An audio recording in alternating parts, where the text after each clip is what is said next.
Hi, and welcome to vlog, give up, 16. I think 16. Get me to New York vlog 16. And I'm doing this from a beach in Kuwait.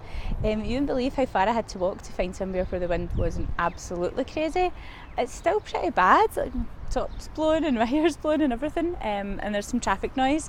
But I'm determined to do more of these vlogs outside because I think it's boring when it's just me in the apartment all the time. Plus, these are getting exciting because it's now my last couple of days in Kuwait for a while.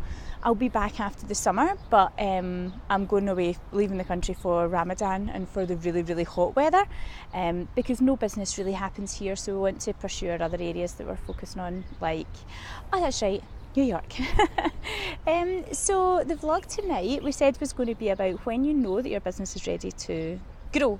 So we talked about scalability last night and why it's really important that you have a business that is scalable.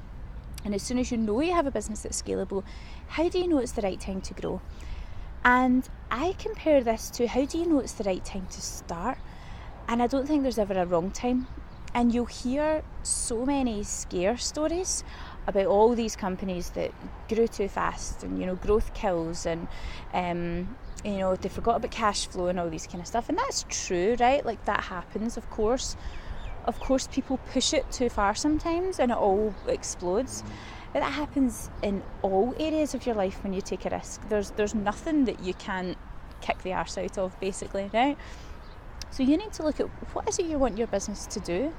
If you just want your business to bring you in an income generating amount and to provide you with somewhere where you can go during the day and work, but you're your own boss and everything like that, then that's fine. You probably don't want to think about going international. If you want to be a change maker, if you want to be somebody who makes the world better for future generations, then you've got to grow internationally because people have got to know you're here. So that's the two opposite ends of the spectrum. So first of all, you need to work out where you are in that spectrum. And if you're wanting to do big things, then take big steps, take massive action, because nothing is gained by playing small. This is the same as if you're starting a business, and it's equally even more important when you're growing a business. When I first started out in business in my first year, I went to so many seminars and talks about doing business internationally, it was ridiculous. And everybody was basically that to me, what are you doing here? You're a letting agent. And I said, I don't know. I know that probably there's no room to grow a letting agency internationally, but I know that one day I want to be international because that was my vision for myself. My vision from when I was young was to have a job which let me fly all over the world and wear a suit. I don't wear a suit now. I don't know what I was thinking when I was in school. But I wanted to have that. It was about the type of role. I saw myself as a traveller, as somebody who went to new destinations, as somebody who worked hard, like a career woman. And that always involved international.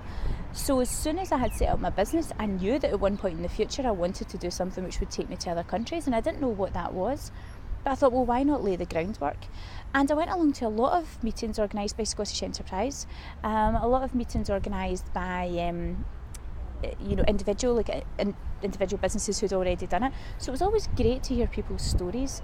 And what happens is when you start thinking internationally, you instantly put yourself in a different category of business. You start mingling and mixing with people who have grown their business to a whole new level. So you have different levels of networking, and when you first start out, your level of networking is startup organisations and people who are just about to take the leap, and that's great because that's your tribe, that's your team, that's the people that you can support each other.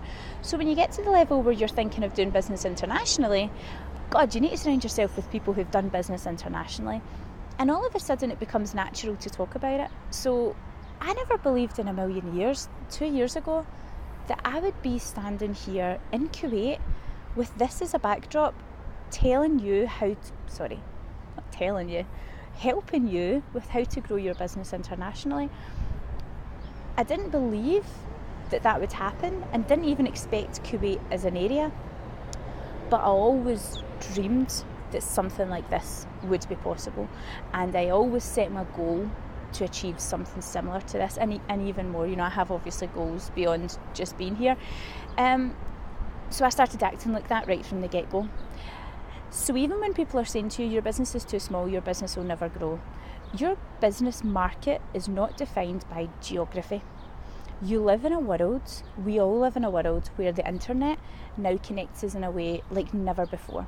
You can do business with people in the other side of the world, and all you need to worry about is making sure you get the time zone correct. You can Skype each other, you can FaceTime. An excellent app which I've started actually using for keeping in touch with my businesses abroad is WhatsApp. And you can record voice messages in WhatsApp and converse with each other like that. Me and Blair had a whole meeting by it on Friday. I'm sitting at a brunch in the Westin in Dubai with my dad, and Blair's sitting in Glasgow, and we're having a meeting about social media. So there's all these ways that you can keep in touch. So as soon as you start thinking of yourself as an international brand, as soon as you start thinking that you want to do something internationally, you're ready to grow. And get yourself in a space where you're surrounded by other people who think the same. Start talking like them, start acting like them, start planning like them, and just go for it. Don't listen to anybody who tries to say that you're not ready, or it's too young, or you've not proven in your market yet. Because you know what? Maybe the place where you were born isn't the market for your product. We are a relocations company. Have you ever heard of a relocations company who just did Glasgow? Like, this doesn't happen. Do you know what I mean? Most of you watching this who want to start a business, your business will be based around something to do with the internet. I'm 100% convinced of that.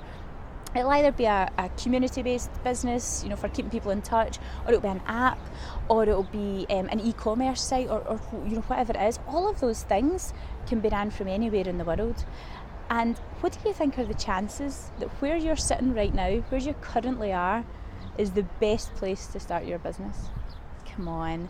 I mean, unless you're born in Largs and you want to have an ice cream business, that won't mean anything for anybody outside the UK. So let me do another one. Unless you're born in New York and you want to be a New York tour guide, right? Okay, you want to set up a New York tour guide business. Okay, fair enough. Then you're born in the right place. Anything else, there's a pretty significant chance that your best market is not the one you're sitting in right now. And it's easier to make mistakes in your home market. That is true. So what people will say to you is make sure it works in your home market first and then expand. But they say to you, expand first to Europe and then expand to somewhere else and then expand to somewhere else. Expand wherever the fuck you want to go. It's your business. You know best. Go wherever you want. Follow your gut, follow your instinct, plan it out. Make sure that you're not spreading yourself too thin, and just go for it. Because believe you me, when you're in somewhere like Kuwait, and you're facing the same challenges that you face in your home market, you're going to come up with a solution a hell of a lot quicker when you're in a country where they don't really tolerate a lot of debt. People don't really get in debt here. It's very affluent. It's a different way of thinking. So when you can't pay your bills in a country like this, you're spurred into more action than when you can't pay your bills back in the UK. Believe me. Also, it's really, really good to come into contact with different types of business cultures, because when you're spreading your product internationally, you're going to learn more by being in an international area. You're going to learn more by being here. You're going to come across much more high-profile people, and that's the way where you want to grow your business. You don't want to grow your business by just sitting in the UK thinking, okay, I'm going to progress here, I'm going to do well here, and then I'm going to expand out to other areas maybe one day when I'm ready. You're ready, go for it now and go smash it. Okay, I'm going to leave you with that, and I will speak to you all tomorrow night. Okay, good night, see you later.